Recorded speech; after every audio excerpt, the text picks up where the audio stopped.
Now I see a man sitting there selling vegetables who is shining. He just looks at me, our eyes lock up with each other, then he bursts out laughing and I also laugh.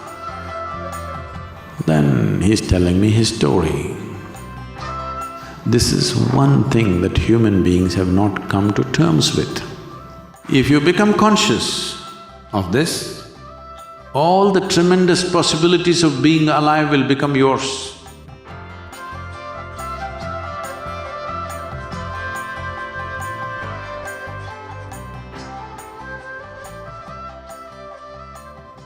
You are called a human being. I want you to get the meaning of this. Human being means not that you know how to run, not that you know how to jump, not that you know how to do circus in life, you know how to be.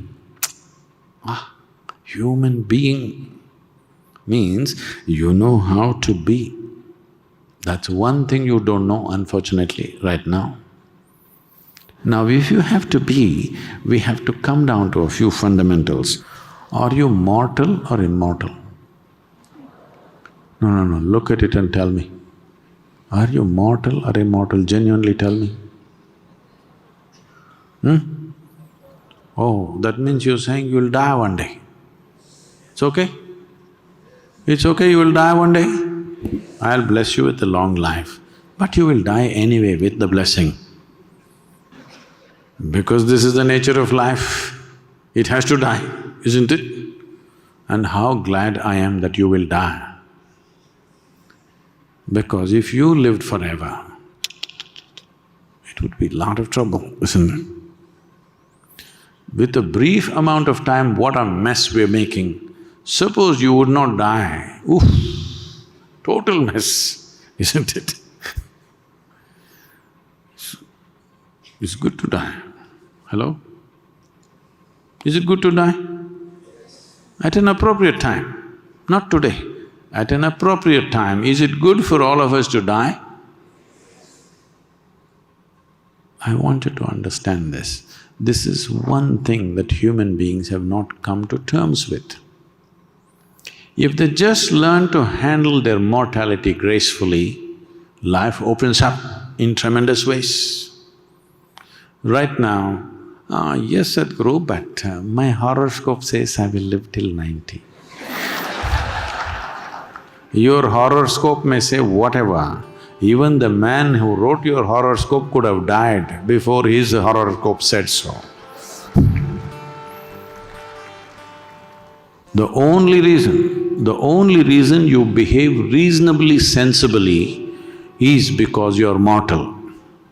Yes or no? If you were immortal, what all you would do, oh my God. When you're driving in Kolkata, there are some immortal people crossing the street.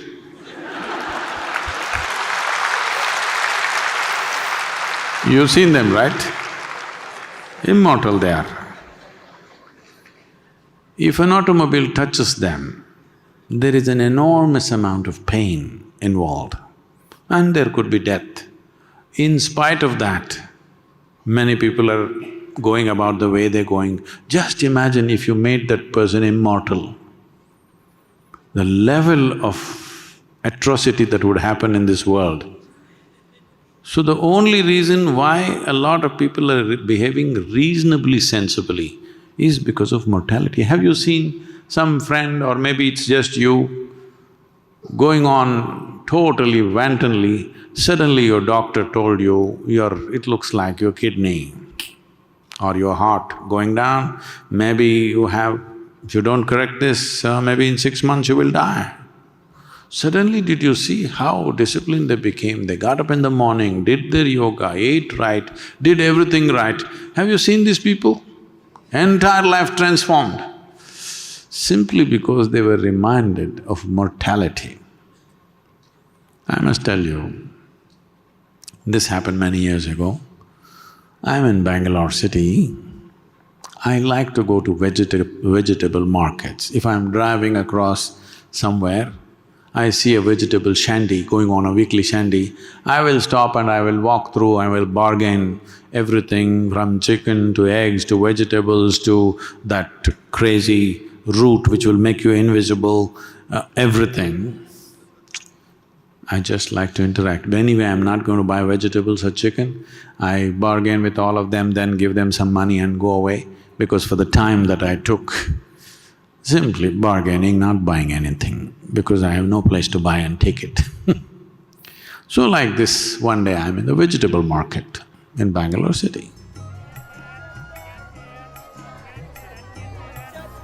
Then I see a man sitting there selling vegetables, who is shining. I just look at him, my God, what the hell is he doing in the vegetable market? He just looks at me, our eyes lock up with each other, then he bursts out laughing and I also laugh. Then I walk up to him and say, what the hell are you doing here? And he said, come, come. He opened up his little vegetable shop and asked me to sit down. So both of us sat in the shop. Then he's telling me his story. He was doing his normal life, wife and 2-3 children and whatever. One day he fell ill, then so ill that they admitted him into a government hospital, a general ward. They put him there. Every day they thought he will die, but he did not die. Every day they thought he will die, he did not die. 2-3 months went on, then there was no space, so they put him in the corridor outside, because this guy doesn't live, doesn't die. So after about 3 months, his wife stopped coming, she lost her patience. How long to come and sit with him, this fellow doesn't live or die? 4 months or little more than 4 months, he was lying down there in the hospital corridor. Somebody was throwing some scraps at him and he did not know. Every day he thought he will die today, but he would recover the next day morning. Again he thinks he will die. It went on like this. After 4 months, slowly he recovered. But in the meantime, something fantastic happened to him. Everything just blew. Every day he thought today is the last day. And then he opened up, shining, blissful human being. Again back to vegetable selling, wife gone, children gone, everything gone, above all he is gone.